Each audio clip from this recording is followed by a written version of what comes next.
Hello, hello, everybody. Thank you for joining us. We've got 50 people here so far. We're just going to wait another minute or two for people to start rolling in. We do have a poll listed on the GoToWebinar. If you see that there's a poll open, and we'd love to just learn more about you and where you're coming from. And it's just one question. So if you're here and you're waiting for us to get started, if you can just find the poll on the GoToWebinar panel and answer the poll for us so we know who you are.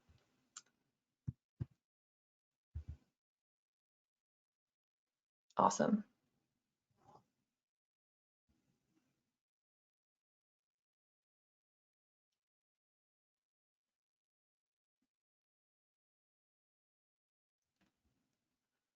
We'll just wait another minute or two, let some folks vote. We've got 60% voted so far.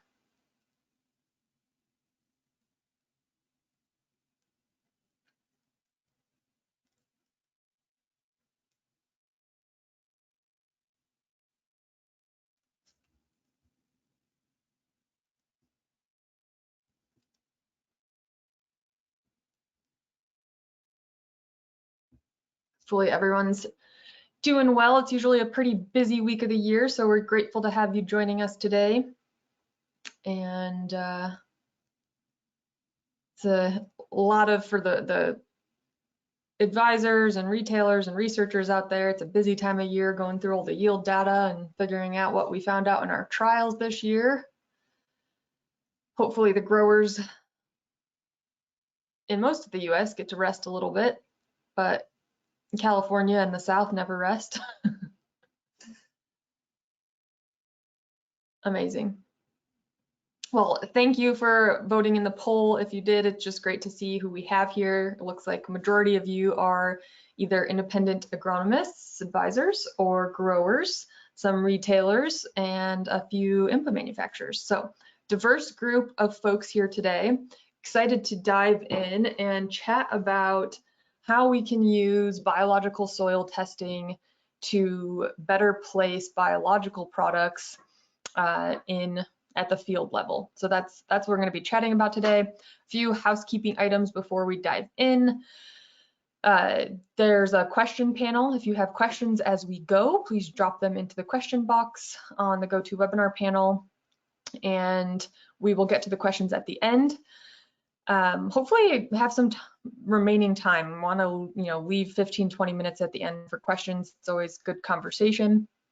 I think that's all that I really need to say, and we're just gonna dive right in. So some of the topics we're gonna be discussing today, we're gonna be primarily talking about soil biology, obviously, why it's such a core component in agriculture today that has been kind of a missing link in agricultural production. Maybe it's the next step, the next evolution in refocusing on biology and soil health. So we're going to talk about why soil biology, why we should care about it, how it's correlated to yield in our experience at Biome Makers and what we see there. Biological products, what are they? Why, what are the different classes of them? What are biological products? And then how can we use new technology in the market around, using DNA sequencing and modeling to measure soil functionality and better place the diverse market of biological products on farm. And we'll talk about some case studies, going through some examples of how we can do that. So I'm Meri. I'm one of the technical account managers at Biome Makers.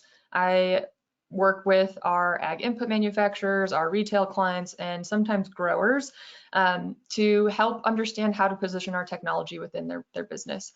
So there's a lot of really amazing use cases for this technology, and I love supporting all of our clients in understanding how to use it strategically across their business, whether that's on farm or within research and development of biological products, and improving sales uplift for retailers to understand and place biological products more effectively. So that's a little bit about me. I've worked in ag for almost a decade, which is crazy. Engineering background, And so I really love thinking about things as a whole system, which is really what brought me to agriculture, and you know, the complexities of, you know, having production systems operating in the environment. So lots of fun stuff. I love being here.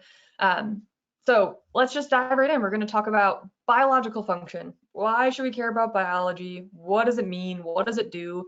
And how do we start to measure it so that we can make more informed decisions on farm? So really quick, we'll just pause, like soil health. What is soil function, soil health? What does it mean? The NRCS defines soil health as the continued capacity for soil to function as a living vital ecosystem to sustain plants, animals, and humans. In our systems, right, in agricultural systems, our context is food production. So that's a different context than an ecosystem that is, you know, a park or a, you know, some sort of native forest. Like there's a different context and a different function for that landscape. We're talking about agricultural context, agricultural landscape. So how do we optimize within the living system that it is for agricultural production? And we've focused really heavily on chemistry for the last 100 years and physics. And there's emerging science in the last decade or two to really help us understand soil biology better and the ecosystem and the context in which we're trying to produce agricultural products. So the biology, you know, while we've been focusing on chemistry, we've kind of just thought about been focusing on the disease or the bad biology, but there's a lot of really, really amazing good biology that we haven't studied as deeply until recently, that we can now use that information and that testing in agricultural production to make more informed decisions. So all of these things move and groove together. The chemistry in the soil is largely driven through biochemical processes, just like in our own body. So let's talk about what the biology really does for us, why we should care about it, and how we can start to measure it. So really high level, the soil biological function, you know, our big one here, nutrient mobilization. All of our nutrients are moved through biological processes in the soil. And there's chemical and physical factors that block up nutrients or keep it from being mobilized, but the biology can really help us to keep things moving. The biology also helps us respond to stress and produce stress adaptive hormones and provide the plants with the building blocks to produce more stress adaptive hormones. We also have growth hormone production. You know, the soil biology creates aggregation and soil structure to increase water holding capacity.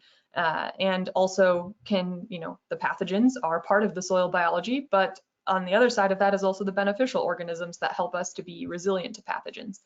So by understanding this whole system of soil functionality, we can start to make more informed decisions. And my belief is that if anyone's familiar with the yield curve across the last 100 years of the different innovations in industrial agriculture that have increased yield in like per acre across agriculture, the industry, I really believe that this marriage of synthetic and traditional chemistries with these emerging biological products and changes in cultural practices or management practices is going to be the next evolution in increasing intensity or you know, production at the acre.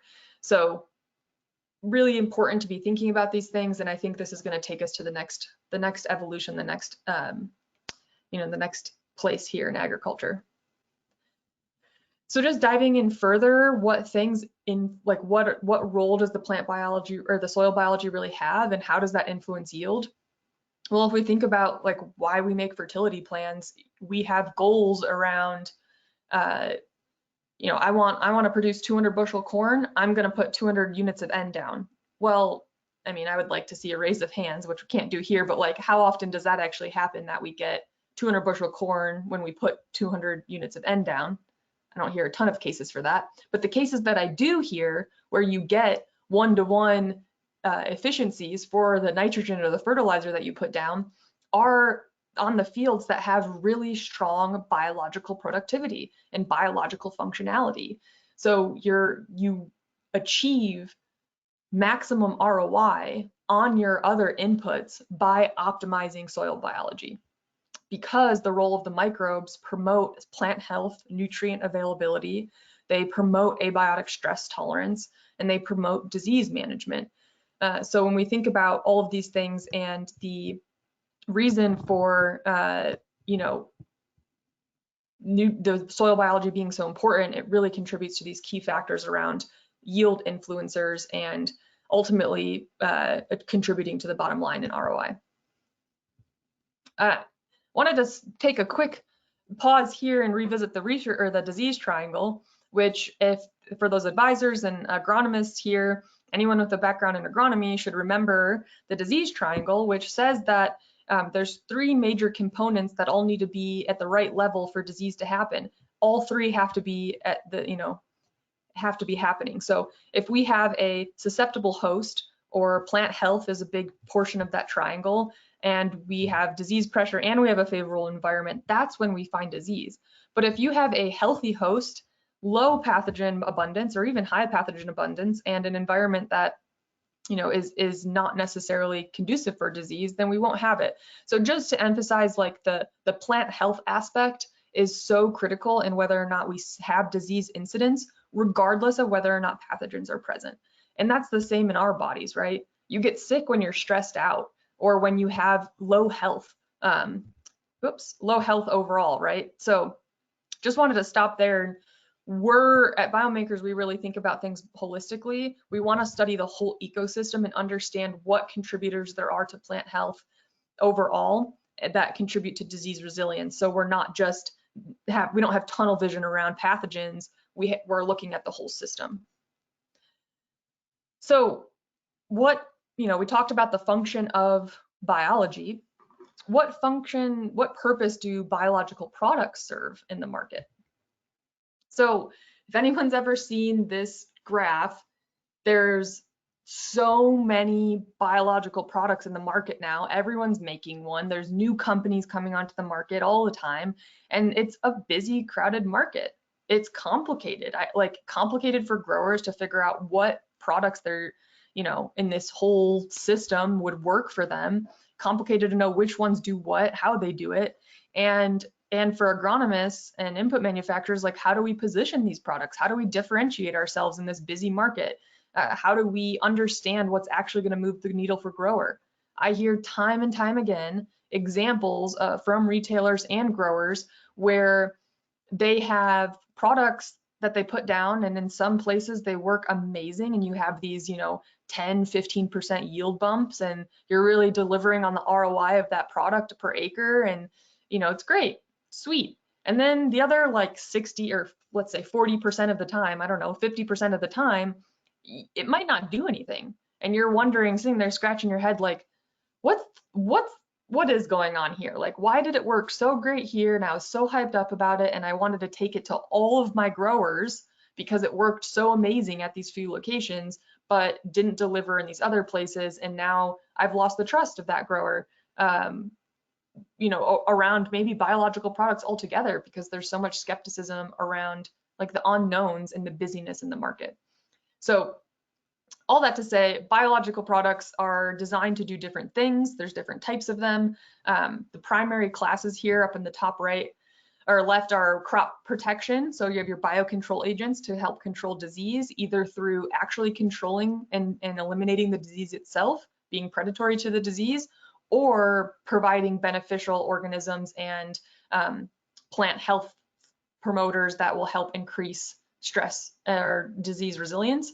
And then we have crop enhancement or crop health, plant health promoters, biofertility products that are, inoculants or organic fertilizers that are helping to improve nutrient cycling on a biological level. And then biostimulants, which biostimulants is a big, it's one of the biggest circles down here. There's so much that they potentially do depending on what they are. So we have our carbon-based biostimulants, we have our algae-based biostimulants, there's a long list, and they have a lot of different functions. So how do we drill down into what those products do? What is their actual mode of action? And also understand at the field level what those growers, what that field actually needs biologically, so that when we go into our portfolio of products as an advisor, agronomist, retailer, input manufacturer, as we go into our portfolio of products, how do we take that and make the right decision at the field level that's going to optimize ROI for that product, right? These products aren't necessarily cheap by the acre, and so how do we validate where they're needed and how and where they're going to actually make a strong impact? And that is ultimately where where we need to go as an industry, is diagnosing at the field level what products are needed and where. So again, just a zoomed in look here, a lot of different products, a lot of companies all playing in the marketplace. But so far to date, what's really been the limit to biological adoption so far? I personally think it's a lack of diagnosis and it's a lack of trust, because we've not diagnosed acres properly. So sometimes it works great and sometimes it doesn't, and we don't know why, and we don't know where to go from there. There's no biological product that offers a silver bullet. There's so many factors that go into yield, as you all know. Like you could put all of the right minerals and nutrients down and use all of the right crop protection products, and still something else happens, whether that's from weather or something on the biological level. So we misplace products, and that has led to some mistrust in the market. You hear a lot, bugs in a jug, snake oil perceptions, because it doesn't work everywhere. And so again, emphasis on test, don't guess. What are the solutions? How do we position the proper solution in where is needed? So some of you might be asking, well, how do we do that? And how do we choose which product to use? I'd like to just pause here, and this is just a question for everybody, and I don't know if you guys can actually talk to me or not. But how do we decide what fertility plans to prescribe? Just an open-ended question here. I've not heard of many growers that aren't doing at least a fertility test every year, every other year. And that's what agronomists are using, or they're using, to decide what fertility is going down that year, what nutrient plan they're going to use for the following crop season. So we've used fertility testing to prescribe our chemistry for a really long time. And we now have the technology to do the same thing with biology, right? So that's, what we're talking about here is test, don't guess. We have the technology now to test the biology and make more informed decisions on biological products. So we've gotten I get a lot of questions about okay, so biological soil testing, if I do that, does that mean I don't need to look at the chemistry anymore? And it's no, they're perfect complements to each other. And what this allows us to do, let's just pause and talk about our chemistry for a second. When we do a Malic 3 or even a Haney or any other fertility analysis, what we're studying is the potentially available nutrients, right? It's extracted by chemicals in the lab using strong or weaker acids, depending on which test you're doing. But it's extracted in the lab and tells you get a report saying what you have potentially available. But those acids that they use to extract the nutrients are meant to mimic soil biology and root exudates in the soil. So if you don't have the actual biological ecosystem that's generating those acids to extract the chemistry, then what it says you have potentially available on your nutrient analysis may not be necessarily available. It depends on what biology you have present. And so, and if you go and add more chemistry, and the bottleneck is really that you don't have the biology, you're not getting an ROI on your fertility. And that's when you have this gap between how many units of N you put down versus how many bushels of corn you yield. And obviously there's other factors like we talked about, environment and so on, but a large component, and we'll look at some examples of where we see very strong correlation in ROI and yield on farm based on what nutrient mobility is present on a biological level. Your chemistry is your building blocks for your hormones. It's the same in humans. They have all these components that help us build larger complex hormone structures, and the biology is what helps us put those those things together and build the hormones. And the plant also has some of those mechanisms, right? So when we look at putting together our chemical and our biological analysis, now we have this full picture of what's our potential available chemistry, what's our potential, like our biological potential to put those things together and get effective and efficient use of our fertility and other micronutrients to build all of the things that we need for the plant. So drilling down into like getting to the why. Why do we care about this? We talked about that. What do we do? Whoops. What do we do and how do we do it? So just like we talked about the fertility analysis, we extract DNA instead of extract chemistry. And when we extract DNA, we're producing a vision of the biological potential of the soil to do all the things that we need it to do. So at Biome Makers, we use 16S and ITS DNA sequencing. We extract the DNA from the soil, we sequence it, we get this long list of microbes.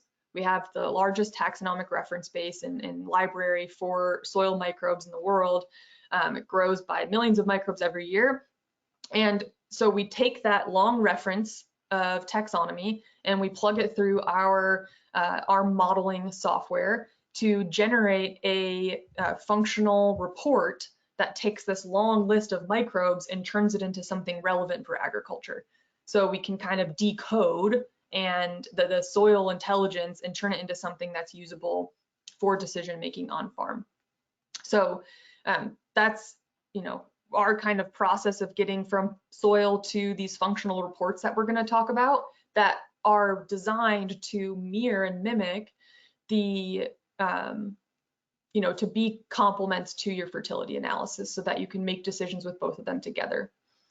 They're also designed to match up with the primary classes of biological products so that as an agronomist or a grower, you can see what areas you're deficient and make an easy decision towards what product in your portfolio is going to best meet the needs of addressing these deficiencies, which we'll talk about here.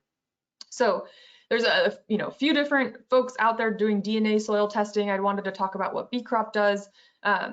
So we're looking at a number of things. With the amplicon sequencing, we can look at the entire ecosystem of bacteria and fungi, which allows us to do a few different things. We can measure the overall functionality, biodiversity, and resilience of the soil. So how is the soil ecosystem functioning? Some of those higher level big picture indexes. What is the bacterial to fungal ratio? What is the mycorrhizae to vascular, a vascular to ectomycorrhizae ratio? And then we also look at soil-borne diseases, natural biocontrol agents. So what are the beneficial organisms that are balancing disease and predatory to disease? We look at phytohormone producers and stress adaptation metabolites, and then we also look at your primarily NP and K pathways, micronutrient pathways, organic matter breakdown, and carbon. So that's what we're looking at here with amplicon sequencing and the ecological modeling that we have developed to generate the functional reports from the list of taxonomy. Again, I've mentioned this a little bit, but I want to kind of talk about it in the frame of football. Maybe we have some football fans on the room. It's football season.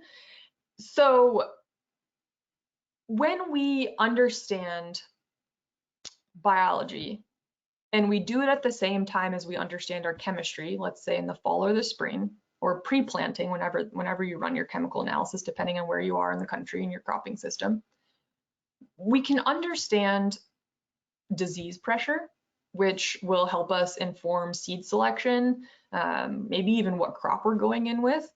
It's going to help us understand what biological efficiencies we have for the chemistry we plan on putting down.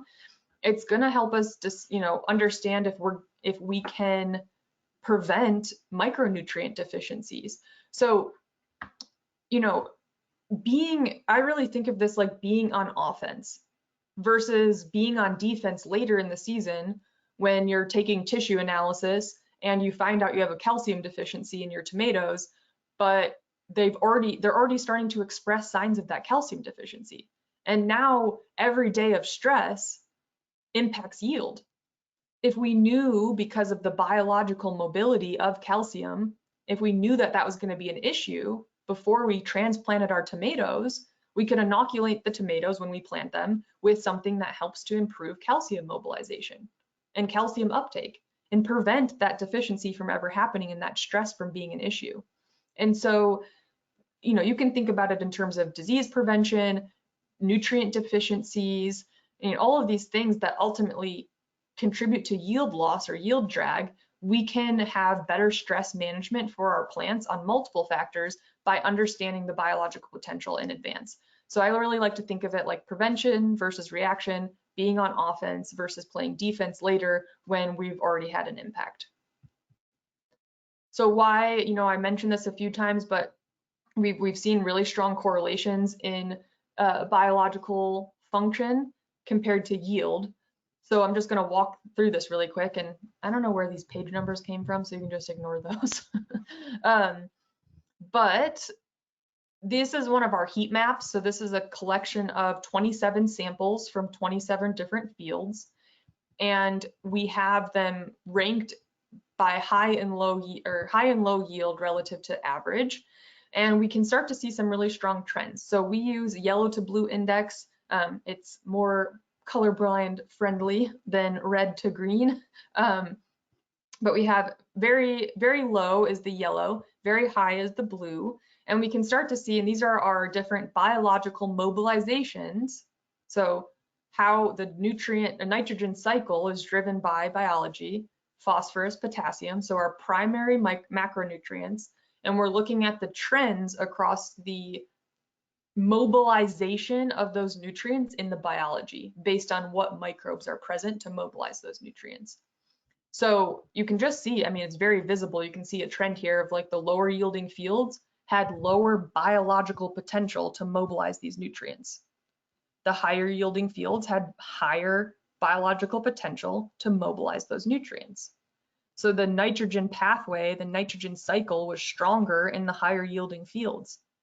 So we see this a lot when we look at disease pressure. We can see correlations in biological functionality.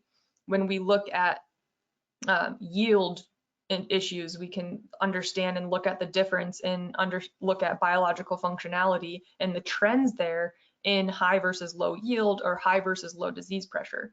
So just wanted to show an example of like one of our tools and how you can compare fields side by side and start to look at and understand what differences there are across the field to to start addressing the root cause, rather than, if you put more nitrogen or phosphorus, potassium down in these fields, it's not going to do much for you because you don't have the biology to help the plant access it. So you're wasting your money unless you're optimizing and understanding what's going on in the biology in that case. So let's drill down into our reports and how you can actually make decisions with this information. That's ultimately where we want to get to. So just like in the heat map that we showed before, the reports are color-coded very low to very high relative to that index relative to our database. So what that means is that if you have a very high nitrogen mobilization, then you have high potential for, the biology is there to help you mobilize nitrogen, and it's high relative to our database of all the corn samples, for example. So our database is crop specific, and we're comparing your soil biology to other corn fields and looking at the relative functionality based on our database. So what does that mean, and how do we make decisions with the DNA test? So again, I just wanted to revisit this really quick so that we can frame up what types of products we have and how we drill down into the different functions of products and how that lines up with the different segments on our reports. So product function, we talked about this before, but like the primary functions of biological products are plant health and nutrients. And we get into disease prevention, hormone production, stress adaptation, and nutrient mobilization, right? So disease, hormones, stress, nutrients. Those are the 4 primary categories of biological products. Those happen to also be the 4 categories of our reports: disease, hormones, stress, nutrients. So when we look at biological functions measured on the BeCrop report and how that's relevant to your biological products in the marketplace, again, plant health, disease risk, biocontrol agents that contribute to disease pressure, hormone production, your PGRs, stress adaptation metabolites, things that help cope with drought or salinity. And then we have our nutrient cycling: nitrogen, phosphorus, potassium solubilizers, carbon fixers, decomposers, and our micronutrient cyclers. So all of your primary micronutrients. So you can see that if based on product function and what functions are measured in the report, how we can start to piece those together.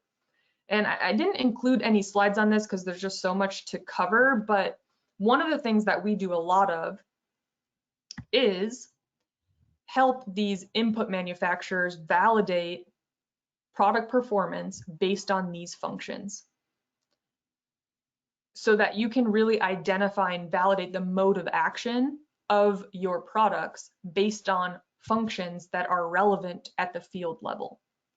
So we do a lot of field trials in partnership with CROs and ag input manufacturers and retailers to look at how their products are actually, what their products are actually doing in their region, in the cropping systems that they're interested in selling into and providing support with, and piecing those together. So you'll kind of see that with a trial report and all this research that we do, how it can really plug in to help bridge the gap and create a match for what's needed at the field level by looking at these indicators. So this is the first page of our report, and again, we're talking about plant health, disease, hormone, stress, nutrients. What are the primary indicators that are going to influence your plant today? So our live today, we just launched, if you were on the webinar last month, our 3.5 BeCrop reports that show you on the first page of the report what are the top 3 indicators that are going to influence yield.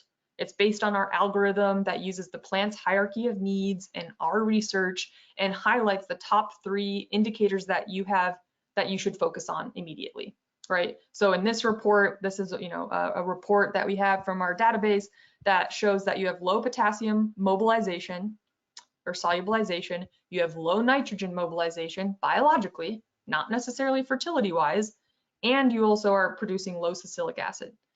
So future updates will include a suggestion on what type of product you should look for. So I just included some examples here, but like potassium and nitrogen may be increased through different carbon-based biostimulant products. And salicylic acid, we've seen like algae-based biostimulant products improve stress adaptation and salicylic acid production.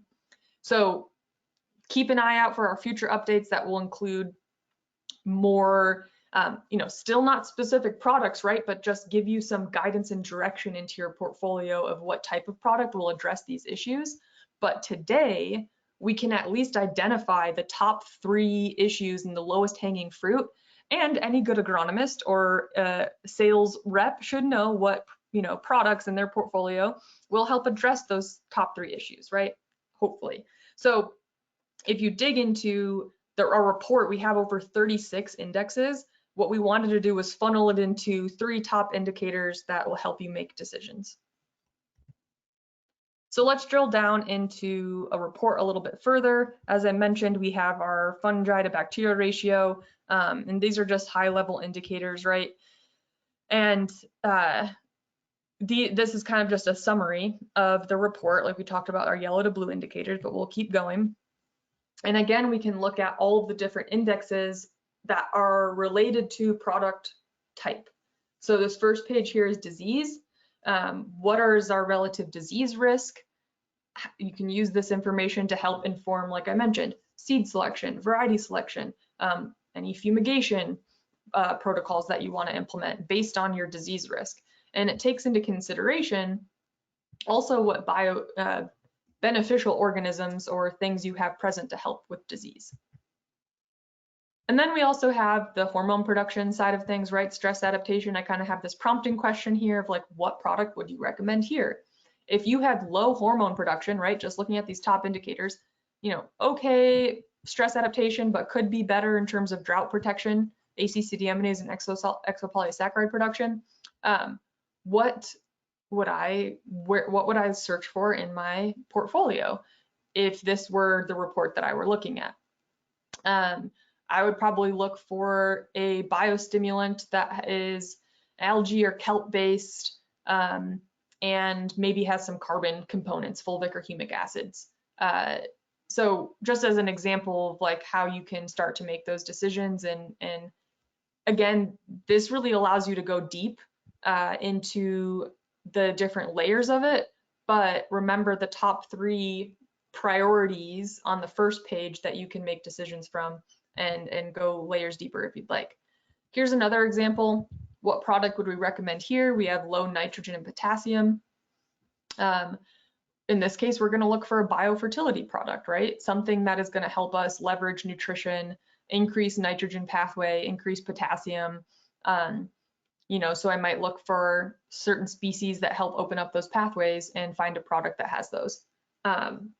So just a couple examples of how we can get down into the more detailed aspects of the report to make product recommendations. And we'll go through a couple of examples, and then we have about 20 minutes left. I do want to save time for questions as well.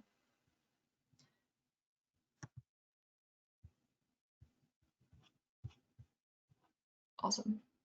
So here we have micronutrients as well. These are all the 8 micronutrients that we evaluate and are looking at. Again, this is how you would, if I saw this, I would be like, my soil test says that I have enough zinc and calcium, but I have low biological pathways or transport equilibriums for those nutrients. I'm going to be on deep, like, you know, play offense here and you know, incorporate something in my, you know, in furrow application or at transplant, depending on what crop you're working in. I'm going to put something in there that's going to help open up zinc and calcium pathways to make sure that I'm actually leveraging my fertility that's naturally in the soil and or the fertility that I'm going to put down. So, you know, again, being on deep or offense here and really predicting and catching these things in advance.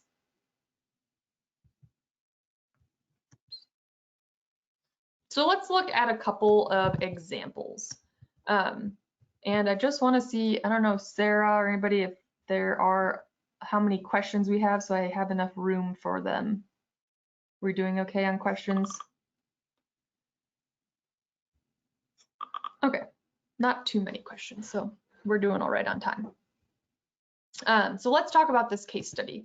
Whoops. Go back here. So we have a grower who's trying to figure out why they have a yield difference across their fields. You know, they have tried the fertility route, they've measured their nutrition, they keep putting more, and they just can't figure out like what is going on that has generated this lack of yield response. So we're going to look at fertility and biological testing, and we're going to see if we can understand what is going on that's causing this yield drag, and if we can create a system solution for them to improve that. Here's the fertility analysis first. And I know, you know, this is just a case study, so like you would have a lot of questions for the grower, obviously, and like be looking at things and have the whole context. But in terms of phosphorus, potassium, we have, you know, very high or medium levels in this cropping system. We could use maybe a little bit of nitrogen, but that doesn't, you know, we've done that every year, but we're still not moving the needle and producing the yield that that we would like to be seeing here. So when we drill down into the biology portion, So we saw our fertility. Now we're going to look at the biology together. In this report, we have high nitrogen and phosphorus consumption, and you know, that is greater than the solubilization or release of those nutrients. So we have low pathways overall, or low availability biologically of those nutrients in the soil, and low potassium. So we can see that we have, you know, low, just like we saw on that big yield map, we have low NP and K pathways. And so how do we address that to see if that's going to move the needle for, you know, the yield and the issues that this grower's been having? We can drill down into our portal and look at like what species might actually be, you know, we can search like Bacillus and Pseudomonas are species that are well known for phosphorus potassium solubilization.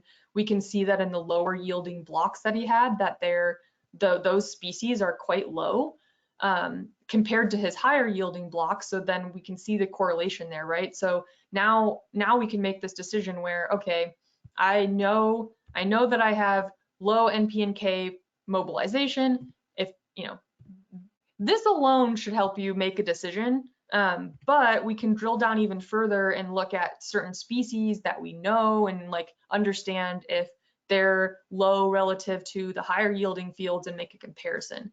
Now we can make a very targeted recommendation for what products I should be looking at or what organisms I should try to bring in to this system to improve phosphorus and potassium solubilization. So in this case, you know, understanding and using soil biology data, a grower is going to, you know, agronomist could find, you know, an inoculant that is going to promote those species that are currently lacking and hopefully improve those things. So that's all I had for like a Q&A or going through like different examples. What I want to do with the few minutes that are remaining is open up maybe a trial, and we can show how we can actually fit these things together. So if you just bear with me 1 second, I'm going to stop sharing my screen and open up a couple of our trials here. And then we can look at how things can fit together.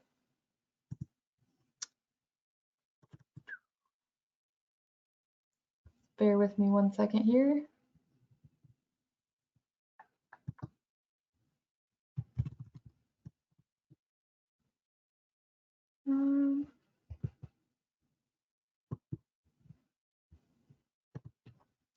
And if you do have any questions on what we've covered so far, feel to drop them in. We do have some coming in.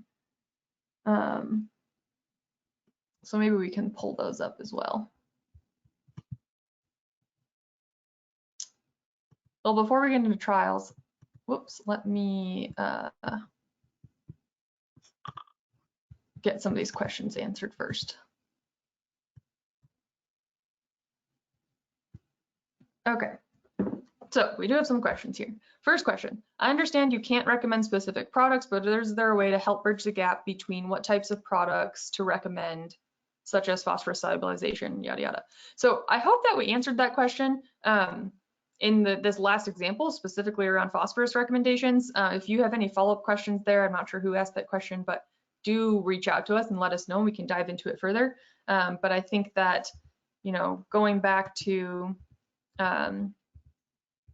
looking at the reports, and I'll go back a little bit further, you know, having some of these highlights in what's going on and then suggestions on what types of products, you know, this is really the gap that we're trying to bridge. We want to build a really robust system that can make confident recommendations and suggestions. So that's why we haven't, you know, launched this yet, but hopefully we'll have that soon. But with this, we can really highlight the, you know, the high problem issues. And then it's just a matter of like looking into your portfolio or doing a little bit of research on like, how do I improve potassium solubilization, because I see that it's low and I know that that's really impacting me.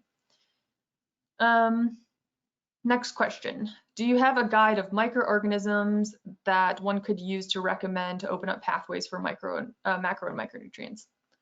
We don't have that. You know, again, it's the kind of the similar answer, like with understanding exactly which pathway is low, that's kind of the first step, is like diagnosing the problem. And then, you know, doing some research. There's a lot of literature on like what types of organisms increase certain pathways. We obviously have that behind our database, but that's kind of like the IP or the special sauce behind like this is low. So that's why we're trying to, again, make these broad, you know, broad brushstroke suggestions on what type of product to look for. And in this case, it didn't show up, but like we may have some basic family level suggestions on organisms to go to for certain challenges. And again, there's another question: does Biome Makers have a compiled list of various species and what functions they perform in the soil? That's kind of, we have a list, we have a library of 17 million microbes, but here's the issue with creating a connection between this microbe does this thing. Here's the issue with just generating a list like that, and why we use the type of sequencing that we do compared to others. This microbe might do this thing in the presence of these other ones, but it might not do that thing in the presence of these guys. It's a complex ecosystem that has a lot of different pieces, and the way that we look at things and then model the functionality takes into consideration all of these factors of how microbes work together, what microbes are good and help each other do certain things, and what microbes are antagonistic and don't, and how the family and the community of soil ecology is actually moving and grooving together. So that's what's unique about our technology, is really we want to understand the whole ecological function. It's not such a linear connection between this microbe does this thing. It's like it's not like you just have one organism that does all of this stuff. It's like you have hundreds of organisms that are responsible for all of the different pieces of the phosphorus cycle, helping it get into the plant. So it's not so simple. And it's, you know, that's why we decode it and turn it into these functional assessments, but there's a lot behind those algorithms. What would be the most important stress adaptation metabolites to keep in mind in grapevines? That's a great question. I'm not familiar enough with grapes in particular to answer that question confidently, but I'm sure one of our agronomists can get back to you and help answer that question. What depth should soil samples be collected from tree crops and BeCrop test? I generally sample 0 to 12, but I wonder if the tests need to be shallower in depth. So we typically do our sampling, so we can talk about sampling protocol here. We typically recommend 0 to 6 inches for like standard crops. Going deeper for tree crops is also in our protocol, which makes sense. I don't know that deeper than 12 is necessary. Most of the biology, especially if you're applying fertility, you know, and they come to the surface to get fed, right? Either by fertility or decomposition of organisms or above ground biomass. So the most biologically active layer of the soil is the top 6 inches. So, and then they're you know, moving and grooving in the soil profile to communicate with the plant roots. So we have a sampling protocol. Whoever asked that question, we can send you a sampling protocol, but 0 to 6 or 0 to 12, I think is fine. How the results are calibrated for tropical soil ecosystems, crops, and climates. So our database takes samples from a specific cropping system and puts them all together. And so when we run a soil sample, we compare it against that cropping system. And so we do that. We have over 120 or 30 cropping systems in our database, and it requires at least 100 soil samples in that cropping system to have a reference group to compare it against. So, you know, bananas are only grown in tropical places. Tropical places are going to have a reference base for that tropical environment that grows that type of crop. You know, so I hope that answers your question. We do look at things all crop specific, and that's something else that's unique to Biomakers, is that we have a global database. We have soil samples from over 40 countries. We have over 120 cropping systems in our database, and so we're really looking at you know, agriculture at the global scale and all of the large diversity of cropping systems that exist across the globe. Let's see. How do we get to learn how to use this BeCrop tool, especially when it comes to different geographical locations and regions? Great question. Like I mentioned, I think just answering the question around like cropping type, our database is really tailored to cropping systems. And so I guess a couple of things, and like, how do we learn to use this better? We have a new BeCrop advisor training launching in January. Our old one is still active now, but that's a great resource. It also has CEU credits attached to it and is a great resource just to learn more about our technology and how you can use it in your operation, whether you're a grower, agronomist, retailer, and so on.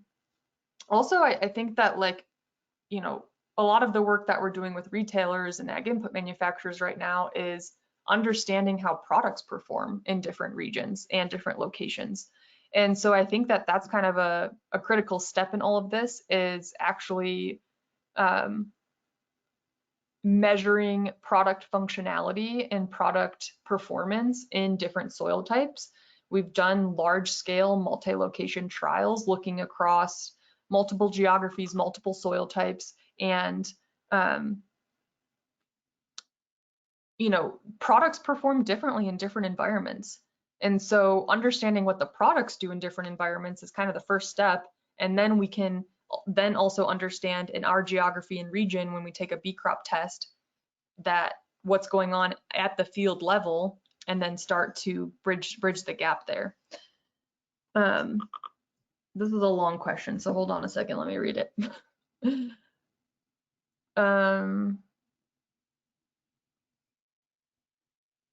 What most of us are getting at as growers is wading through all of the products on the market that will help fix deficient areas. There's a lot of skepticism in the market with the products out there, and if they were proven, unlike the chemistry side of things, if your nitrogen is low and you add nitrogen, the products on the market have to meet the criteria. So yeah, a lot less regulatory aspects around the biological market right now, unless you're doing biocontrols. Where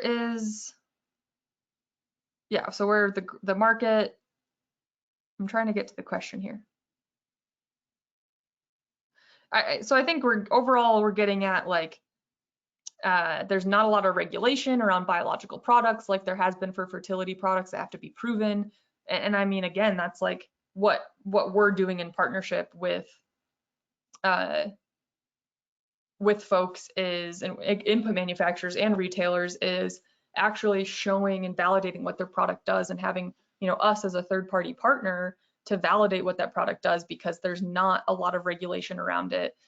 There's not these rules around like having to prove effectiveness.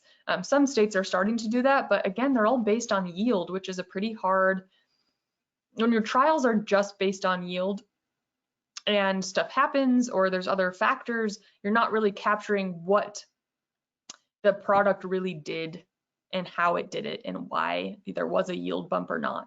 And so when we run these trials that I was mentioning, we're again studying a specific product across a specific cropping system in multiple soil types and multiple environments, and they do perform differently in different environments.